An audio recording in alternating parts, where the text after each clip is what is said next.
हिमालय की ऊंचाई पर विशाल चोटियों के बीच बसा हुआ था सोमा गांव। छोटा सा गांव था, एक प्राचीन मंदिर के चारों ओर घरों का एक झुंड। सोमा में जीवन सरल था। गांव वाले दयालु और मेहनती थे। वे प्रकृति के साथ तालमेल बिठाकर रहते थे। लेकिन सोमा पर एक साया मंडरा रहा था, डर का साया। गांव के बुजुर्ग एक डार्क स्पिरिट की बात करते थे, सायों का एक प्राणी। वे इसे ब्लैक शैडो कहते थे। ये सोमा के आसपास के जंगल में घूमता था। अंधेरा होने के बाद किसी ने बाहर निकलने की हिम्मत नहीं की। ब्लैक शैडो एक रहस्य था, फुसफुसाते डर का स्रोत। गांव वाले अपनी हंसी को दबाए, अपनी मुस्कुराहट को दबाए हुए थे। वे अपनी आंखों में आशंका के साथ जंगल की ओर देखते थे। ब्लैक शैडो ने उनके दिलों के चारों ओर डर का जाल बुन दिया था। केवल सुमित, रोमांच की प्यास वाला एक युवा लड़का, फुसफुसाहट पर सवाल उठाने की हिम्मत करता था। दीदी माँ, क्या आपने ब्लैक शैडो देखा है? नरेटर: सुमित अलग था। वह 12 साल का लड़का था, चमकदार, जिज्ञासु आंखों वाला और एक ऐसी आत्मा वाला जो अज्ञात के लिए तरसता था। अन्य ग्रामीणों के विपरीत सुमित कहानियों से नहीं डरता था। वह उत्सुक था। वह ब्लैक शैडो को अपनी आंखों से देखना चाहता था। वह अक्सर गांव की मुखिया दीदी माँ के पास बैठता, उसकी कहानियों को ध्यान से सुनता। दीदी माँ के पास कहानियां सुनाने का एक तरीका था। उनकी आवाज चीड़ के पेड़ों में हवा की तरह ऊपर नीचे होती रहती थी। सुमित मंत्रमुग्ध होकर सुनता, उसकी कल्पना बेतहाशा दौड़ती रहती। नहीं बच्चे, लेकिन मैंने रात में इसकी फुसफुसाहट सुनी है। उसकी बातों से सुमित की उत्सुकता कम नहीं हुई। उन्होंने केवल इसे हवा दी। उसने फैसला किया कि वह ब्लैक शैडो को ढूंढेगा और उसके रहस्यों का पता लगाएगा। सुमित ने अपनी खोज सतर्कता से शुरू की। वह अंधेरा होने के बाद चुपके से बाहर निकलता, हर बार जंगल में थोड़ा और आगे बढ़ता। जंगल रात में जीवंत था, अजीब आवाजों और सायों से भरा हुआ था।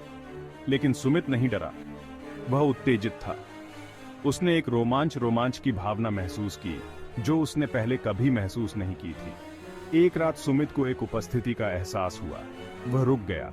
उसका दिल उसकी छाती में जोर से धड़क रहा था। वह अपनी ही सांसों की आवाज सुन सकता था। वह धीरे से मुड़ा।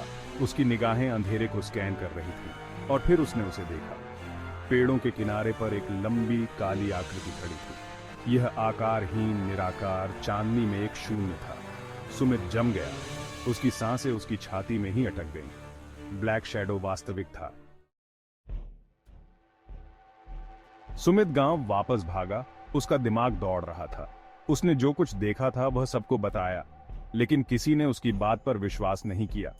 उन्होंने उसकी कहानी को एक बच्चे की कल्पना कहकर खारिज कर दिया। यह सिर्फ हवा है सुमित, उन्होंने कहा। उनकी आवाजें डर से सनी हुई हैं। लेकिन सुमित जानता था कि उसने क्या देखा है। गांव में दहशत और बढ़ गई। गांव वाले श्रापों और बुरी आत्माओं के बारे में फुसफुसाने लगे। वे सूर्यास्त के बाद घर के अंदर ही रहे। उनके दरवाजे बंद रहे, उनकी खिड़कियां बंद रहीं। कभी जीवंत रहने वाला गांव अब सन्नाटे और डर में डूबा हुआ था। सुमित को अपराध बोध का एहसास हुआ। वह ब्लैक शैडो के रहस्य को सुलझाना चाहता था, लेकिन इसके बजाय उसने चीजों को और भी बदतर बना दिया। वह जानता था कि उसे कुछ करना होगा। उसे अपने गांव की मदद करने, उन्हें डर की चपेट से मुक्त करने का कोई रास्ता खोजना होगा। एक विशेष रूप से अंधेरी रात में ब्लैक शैडो फिर से दिखाई दिया। इस बार यह जंगल के किनारे पर नहीं, बल्कि गांव के बीचों बीच था। दहशत ने ग्रामीणों को जकड़ लिया। वे अपने घरों में दुबके हुए थे। उनके चेहरे दहशत से पीले पड़ गए थे। ब्लैक शैडो गांव में घूमता रहा, एक खामोश खतरा। यह हर घर के पास रुकता। इसकी उपस्थिति ठंडी हवा की तरह महसूस होती थी। ग्रामीण उसकी फुसफुसाहट सुन सकते थे, बेहोश और ठंडी। फुसफुसाहट निराशा, अंधेरे की एक प्राचीन बुराई की बात करती है जो उन सभी को खा जाएगी। भारी सांस लेते हुए, मुझे अब कार्रवाई करनी होगी। मैं अब और डर को गांव को पंगु नहीं बनाने दे सकता। मुझे ब्लैक शैडो का सामना करना होगा और उसके रहस्यों का पता लगाना होगा। सुमित जानता था कि वह अकेले ब्लैक शैडो का सामना नहीं कर सकता। उसे मदद की जरूरत थी। उसने गांव की मुखिया दीदी माँ के बारे में सोचा। वह अकेली थी जो शायद उस पर विश्वास करे, अकेली जो उसकी मदद कर सके। वह एक योजना के साथ अपने दिमाग में दौड़ते हुए दीदी माँ के घर गया। वह दरवाजे से अंदर घुस गया। उसके शब्द जल्दी में निकल गए। दीदी माँ ने धैर्य से उसकी बात सुनी। उनके झुर्रियों वाले चेहरे पर चिंता की रेखाएं उभरी हुई थीं। जल्दी में। दीदी माँ, गांव में ब्लैक शैडो है, हमें कुछ करना होगा। शांति से। सुमित, ब्लैक शैडो डर को खाता है। यह हर उस साये के साथ मजबूत होता जाता है जो हमारे दिलों को पार करता है। उलझन में। लेकिन दीदी माँ, हम इसे कैसे रोकें? धीरे से मुस्कुराते हुए। हम इससे साहस से लड़ते हैं और उस रोशनी से जो हम सभी के भीतर चमकती है। सुमित और दीदी माँ रात में बाहर निकले। गांव में सन्नाटा था, हवा में डर व्याप्त था। ब्लैक शैडो गांव के बीच में खड़ा था, चांदनी आसमान के खिलाफ एक खतरनाक सिलहूट। ग्रामीण अपनी खिड़कियों से देख रहे थे। उनके चेहरे पर डर और उम्मीद का मिश्रण था। सुमित दीदी माँ का हाथ थामे ब्लैक शैडो की ओर चल पड़ा।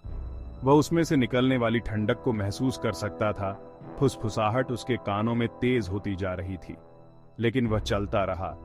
उसका डर धीरे धीरे शांत होने की अजीब सी अनुभूति को रास्ता दे रहा था। जैसे ही वे करीब आए, ब्लैक शैडो उनकी ओर मुड़ गया। इसका निराकार आकार डगमगाने लगा। इसकी फुसफुसाहट दर्द भरी चीखों में बदल गई। सुमित रुक गया। उसका दिल उसकी छाती में जोर से धड़क रहा था। उसने दीदी माँ की ओर देखा, जो बस मुस्कुराई और उसका हाथ थाम लिया। S3 धीमी गड़गड़ाहट। आश्वस्त करते हुए, याद रखना सुमित, हम इससे साहस से लड़ते हैं। और यह कहते हुए सुमित ने एक गहरी सांस ली और अज्ञात का सामना करने के लिए आगे बढ़ गया। ब्लैक शैडो, हम आपसे नहीं डरते।